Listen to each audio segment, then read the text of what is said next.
Welcome to MPCM। आज पढ़ेंगे हम क्लास 9th का चैप्टर 2 बहुपद, जिसका नाम बहुपद है। और इसमें हमने इसका इंट्रोडक्शन पढ़ चुके हैं। हम एक्सरसाइज 2.1 में हम पहला क्वेश्चन है, निम्नलिखित व्यंजक में से कौन कौन एक चर में बहुपद हैं और कौन कौन नहीं। कारण के साथ उत्तर देना है हमको। बहुपद का मतलब क्या होता है? इसमें एक से अधिक पद हों और जिनकी घात वेरिएबल्स की यानी चर की घात कितनी हो, पूर्ण संख्या हो, उसे क्या कहते हैं? हम बहुपद कहते हैं। ओके, तो ये हमारा बहुपद है या नहीं है, कैसे पहचानेंगे? ये बहुपद है। क्यों है? क्योंकि इसकी जो वेरिएबल की घात है वो कितनी है? 2 है, जो कि एक पूर्ण संख्या है। ये हमारा कारण सहित एक उत्तर हो गया। ये बहुपद है या नहीं है? है, क्योंकि इसकी जो वेरिएबल है उसकी घात यानी चर की क्या है? हमारी 2 है, जो कि पूर्णांक है। इसमें ये हमारा पूर्णांक वो व्यंजक क्या नहीं है? बहुपद नहीं है। क्यों नहीं है? क्योंकि जो √3 है, √3 को हम कैसे लिख सकते हैं? और क्वेश्चन में बुक में करेक्शन है, उस क्वेश्चन में गलती है थोड़ी, वो √2 और t अंदर है रूट के। इसका मतलब क्या होता है? √t का मतलब क्या होता है? रूट का मतलब t की 1/2 पावर, रूट का मतलब 1/2 पावर, जो कि एक पूर्णांक नहीं है। ये पूर्णांक नहीं। पूर्णांक संख्या क्या होती है? 0 से लेकर 1 2 3 4 ऐसे होती हैं। तो ये पूर्णांक नहीं है, तो ये पूर्ण संख्या नहीं है, तो ये क्या है? बहुपद नहीं है। ऐसे ही इसको देखते हैं। इसको आगे सॉल्व करेंगे तो क्या आएगा? y प्लस लग रहा है तो +2, और ये ऊपर जाएगी तो किसकी हो जाती है? माइनस की संख्या हो जाती है, माइनस की, जो कि एक पूर्ण संख्या नहीं है। -1 पूर्ण संख्या होती है? नहीं होती। तो ये भी हमारा क्या नहीं है? बहुपद नहीं है। ये बहुपद है? हाँ है। इसमें पावर देखो, कोई से भी ले सकते हैं हम। पावर कितनी है? पूर्ण संख्या पावर लग रही है, इसलिए हमारा ये क्या है? ये बहुपद है। ओके, अगला क्वेश्चन देखते हैं। आगे दूसरा क्वेश्चन देखते हैं हम। तो दूसरा क्वेश्चन क्या कहता है? निम्नलिखित में से प्रत्येक में x² का गुणांक लिखिए। गुणांक का मतलब क्या होता है? जो x² लिख रहा है उसके आगे जो गुणा में संख्या होती है उसे गुणांक कहते हैं। x² का गुणांक कितना है? गुणा में संख्या कितनी है इसके? 1 है। गुणा में है नहीं, 1 से मल्टीप्लाई करो, कुछ नहीं होता है तो 1 होता है। इसका गुणांक कितना है? 1 है। चिन्ह सहित लेते हैं तो प्लस का 1 है, तो प्लस लिखते नहीं हैं हम, पहले से ही लिखा होता है। प्लस नहीं लिखोगे तो कोई बात नहीं, लिख दोगे कोई बात नहीं।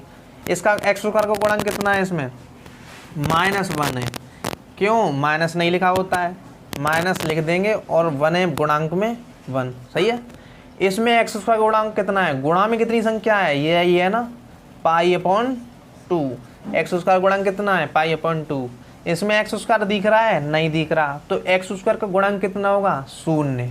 ओके, तो हमारा ये दूसरा क्वेश्चन सॉल्व हो गया। अब देखते हैं हम तीसरा क्वेश्चन। इसमें बताया 35 घात के द्विपद का और 100 घात के एक पदीय का एक एक उदाहरण दीजिए। 35 की घात मतलब 35 की घात हो और द्विपद हो। वो द्विपद मतलब 2 पद होने चाहिए।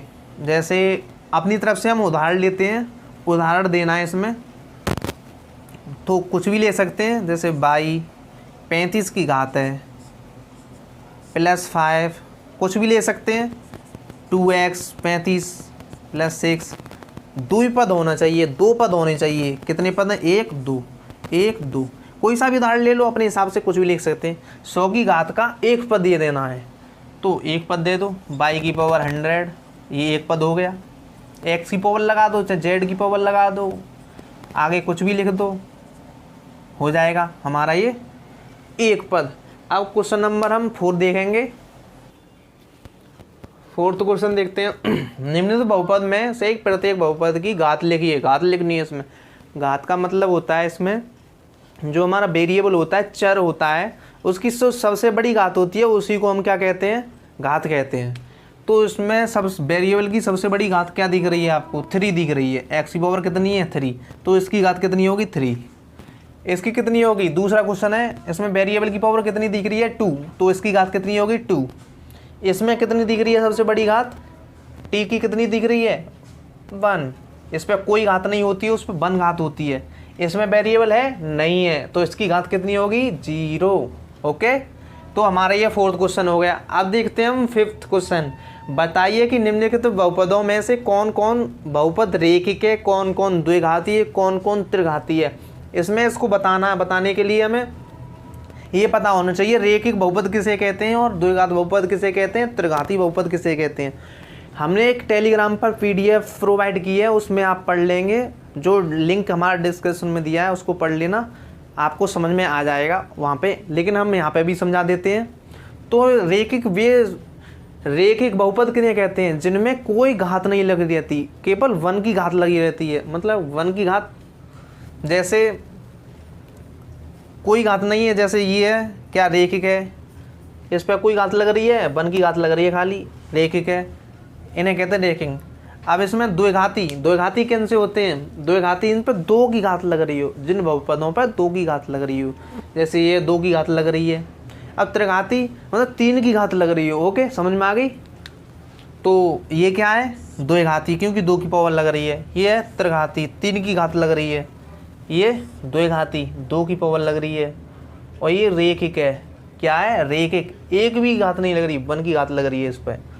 और ये क्या है, ये भी हमारा रेखिक है, इस पर भी 1 की घात लग रही है। ये क्या है द्विघाती, क्योंकि 2 की घात लग रही है। ये त्रिघाती। इसी के साथ हमारा जो चैप्टर है, चैप्टर का 2.1 एक्सरसाइज हमारा ख़त्म होता है। और इसके बारे में हमने पूरी डिटेल में आपको समझाया। और आगे मिलते हैं हम एक्सरसाइज 2.2 के साथ।